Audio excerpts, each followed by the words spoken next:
All right, it's that time of the year. Early ice is fast approaching. Everyone wants to know whether their favorite lakes have capped over, including me, of course.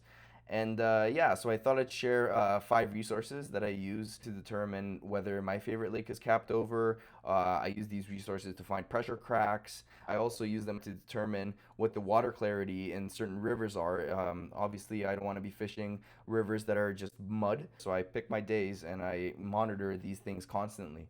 So the first resource we're going to be going through is Copernicus. So this is an EU satellite that takes periodic photos every day of the entire world. But we're going to be focusing on Lake Simcoe because that's the closest lake to me, the closest popular lake. Of course, I'll include all the links to these pages down below in the description. But this is a good resource. I find it has very good resolution, honestly, better than some of the North American resources that I use. You'll find that some days, some of these pages are better than others. It really depends on the satellite positions. These are all pictures taken via different satellites. So I like to filter through these different resources and identify which ones have like the best pictures for any given day. And of course, cloud cover is going to make a huge difference in the picture clarity and what you can actually see in the pictures.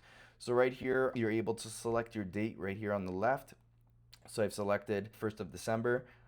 It shows you what the available dates are for the images. So the 1st of December was the last time there was a snapshot taken using the layer that I have selected here, True Color. So I select that right here and we see Lake Simcoe right here. So we can look at Lake Couchiching. We see Lake Couchiching has started to form ice on the north end, and this was 3 days ago. So we have some cold temps now. We're all assuming that this is going to start capping over very soon with the very cold temps coming up. There's a variety of layers that you could choose from to help really determine what the ice cover is looking like. Some work better than others during certain periods of the day, depending on when the photo was taken or during certain cloud coverage percentages. But I'll show you one that I really like. There's this one right here, snow and glaciers. This is the configuration type. Once you click snow and glaciers, you go here to the templates and then you select the day.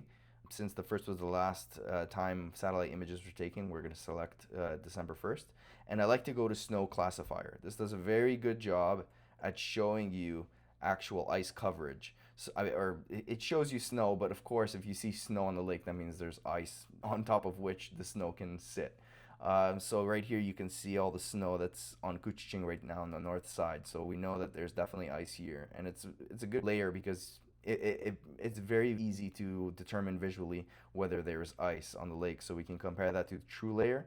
So this is what our true layer looks like, the actual image of the lake, and then we select snow classifier here, and you see this outline. So the next resource I'll cover is just the NASA Worldview. This is also a very good one. You can also select a variety of different layers. I like the Aqua Modus Corrected Reflectance True Color layer. Also a very good resource for determining ice coverage. Resolution is not as good as the EU resource that I just covered, but you can definitely tell that there's ice right here in the north end as well. Again, you can switch through the days over here on the bottom for whatever day you want to check. Again, these are very good resources for checking water clarity, so you can see right here. Um, you could definitely see some mud lines right here on the shore of Lake Erie right there. So very good resource here. It really depends on the day. Some days this will be a better resource to use than the EU resource right here. It really depends on the satellite's position and the cloud coverage. So you can switch between these different resources that I'll be showing you today. Another resource that I like to use is actually not satellite image related. It's actually webcams. Webcams can be very good for determining water clarity again and even ice. We do have some webcams that face the shore of certain bodies of water. For instance, here on Big Bay Point, we have a camera right here that I like to use. Let's see the past 24 hours. You can see what it's been looking like.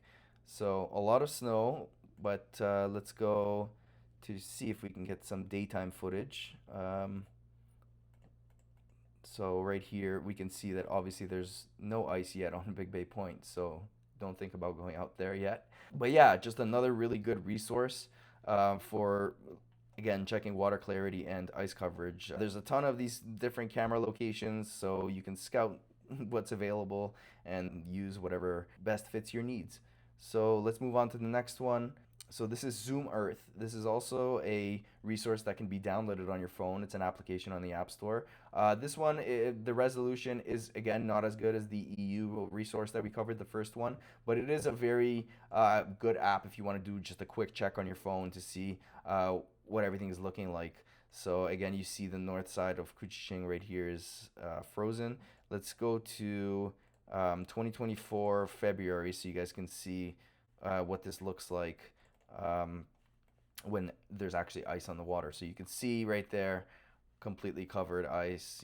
It's very obvious that there's ice coverage on the lake. And some days when when there's minimal cloud coverage, you can even see cracks here as well. But in order to see the cracks best, I think the EU resources again has the best resolution of the resources we've covered so far. But this is just a good one if you want to have a quick application you can open on your phone just to check. The last resource we'll be covering is right here. So it's CoastWatch. I believe they use the NASA satellites for these images, and this is more so for the Great Lakes. But if you are a fan of Lake Simcoe, you can select Lake Ontario images. So you have different data sets for the different Great Lakes. I sometimes like to select the Lake Ontario one, select the day, and then you'll have um, Lake Simcoe just in the corner of every image. So you can refer to this resource if you want to scout Lake Simcoe, or you could just look through all the different Great Lakes if you're more so interested in finding the ice coverage on the Great Lakes. So let's view this image right here. See Lake Simcoe in the corner. We've got some clouds here, so it's not ideal.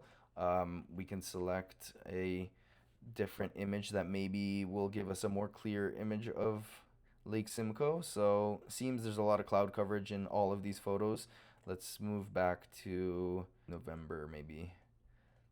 Um, so this is a perfect image right here is what you really want to see.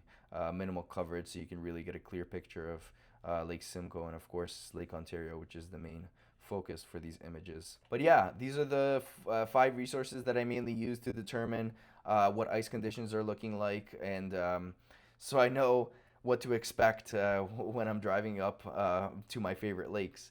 So of course, these resources do not give you the thickness of the ice, so always wear a float suit. Preferably, if you're going out on early ice, go with somebody else. Use the buddy system, and really stay safe. Spud your way out, and be careful. Of course, safety is the number one priority. We all love fishing, but you can't fish when you're dead. So I hope you guys found this useful, and good luck out there on the 2025 or slash 2026 ice season. Thanks for watching.